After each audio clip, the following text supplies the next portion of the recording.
Shalom, dalam nama Tuhan kita Yesus Kristus. Kita bertemu kembali di bab 9.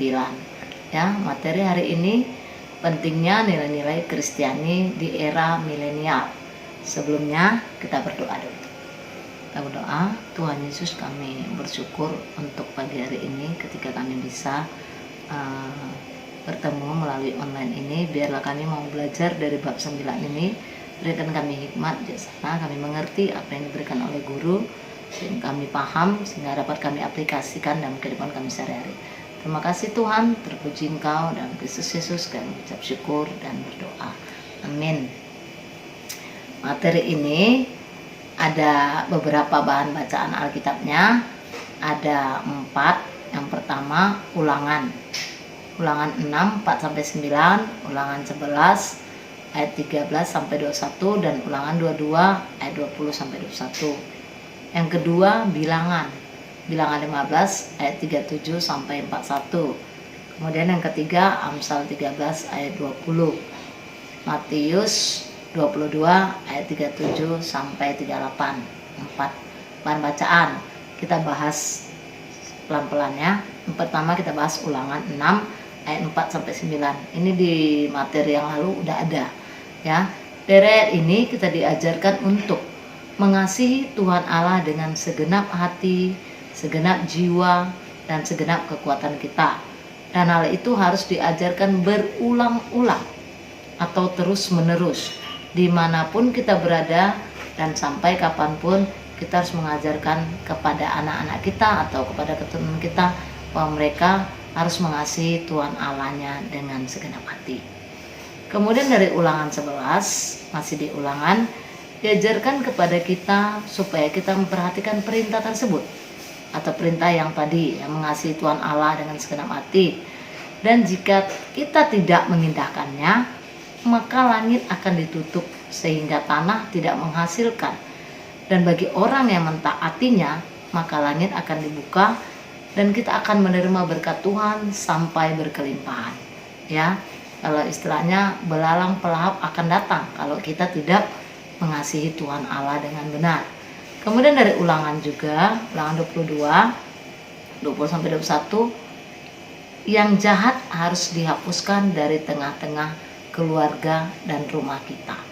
Gitu ya, itu dikisahkan di Perjanjian Lama tadi, di Ulangan tadi. Kemudian di Bilangan 15 ayat 37-41, ya, dari pasal ini kita diajarkan bahwa ya, bangsa Israel diberikan tanda oleh Tuhan. Ya, diberikan Tuhan tanda, yaitu Tuhan Allah akan menolong mereka. Ya, akan menolong mereka, membantu mereka dari kesulitan mereka.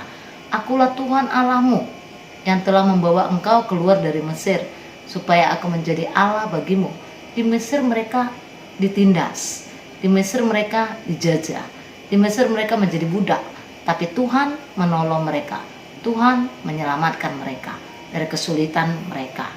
Kemudian dari Amsal, ya, kita diajarkan siapa bergaul dengan orang bijak menjadi bijak, tetapi siapa berteman dengan orang bebal menjadi malang. Itu diajarkan di Amsal. Hal ini mengingatkan kita supaya kita hati-hati dalam bergaul, karena pergaulanlah yang banyak menghancurkan orang, pergaulanlah yang banyak menjerumuskan orang, ya. Dan pergaulan juga banyak buat orang sukses, iya, dari teman. Ya, sekali lagi hati-hati dalam bergaul. Berteman bukan harus pilih, tapi hati-hati memilih. Tadi katanya harus berteman dengan orang bijak, ya, dalam pergaulan supaya kita menjadi bijak juga, supaya tidak malang.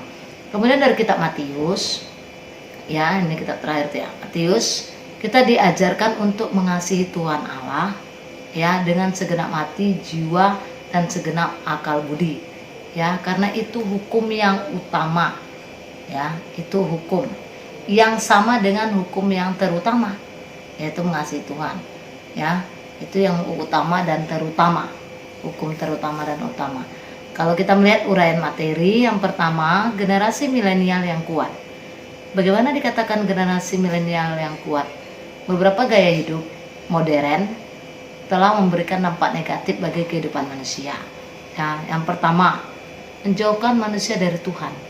Ya, Ya, lebih mengutamakan jasmani, sosial, mengabaikan religi, mengabaikan Tuhan, hubungan dengan Tuhan. Ya, itu gaya hidup modern. Yang pertama yang kita lihat. Yang kedua, menjauhkan manusia dari sesama. Menjauhkan manusia dari sesama, ya, menganggap manusia lain itu sebagai saingan. Saingan yang harus dikalahkan. Ya, saingan harus dikalahkan. Itu banyak dalam kehidupan dunia pekerjaan sekarang. Kalau kita melihat, ya, manusia itu dianggap saingan. Itu gaya hidup modern juga. Kemudian, gaya hidup modern itu juga memicu meningkatkan tindak kriminal. Kalau kita melihat sekarang kejahatan di mana-mana. Bunuh membunuh itu biasa. Nyawa manusia itu tidak disayangkan lagi. Ya, menghalalkan segala cara untuk mencapai tujuannya. Pokoknya sesuai dengan kehendak gua. Nggak dapat gua bunuh dia. Gitu ya, kira-kira begitu. Jadi untuk dapat menghadapi tantangan zaman, kita perlu pribadi yang kuat. Ya, yang kuat, yang dibekali dengan nilai-nilai Kristiani. Ya, karena pendidikan yang utama dan terutama didapatkan anak dari keluarga. Jadi dari keluarga harus dididik nilai-nilai Kristiani yang benar. Ya, seperti bab-bab yang lalu diajarkan dari mulai kecil, sekolah minggu diajarkan yang benar. Ya, jujur, sopan, ramah, sabar, adil, dan lain sebagainya. Galatia 5 itu buah-buah roh, ya. Kalau kita berikut, moderasi agama, ya, moderasi agama, dan C ada integritas diri.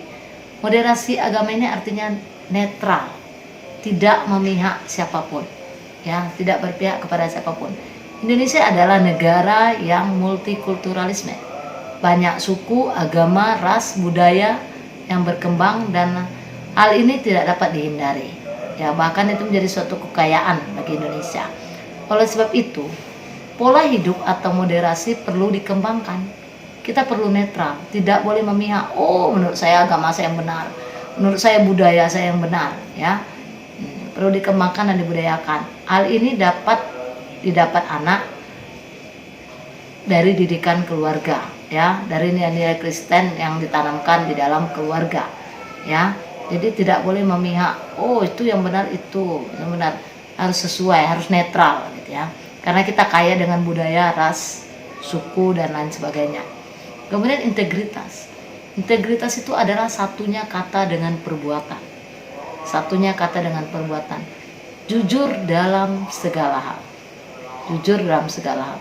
Era milenial memerlukan orang-orang yang selaras perkataan dengan perbuatannya. Ya, sesuai perkataan dengan perbuatannya. Era milenial ini menuntut integritas diri yang tinggi untuk meraih segala pencapaian dengan cara-cara yang benar. Ya, jadi jangan kita bilang kamu harus disiplin, cepat datang kantor, tapi kita telat. Itu berarti tidak berintegritas, tidak satunya kata dengan perbuatan. Yang berikut D, memanusiakan manusia. Ya, memanusiakan manusia. Memanusiakan manusia didasarkan oleh hukum kasih. Orang yang hidup dengan kasih cenderung mengasihi.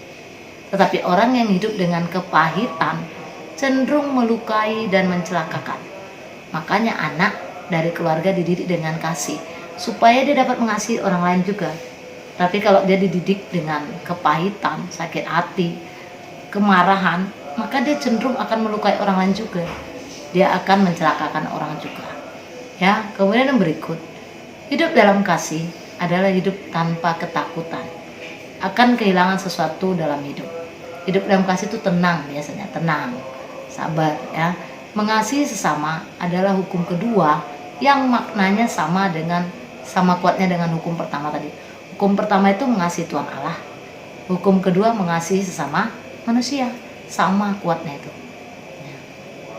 Itu diajarkan bagi kita.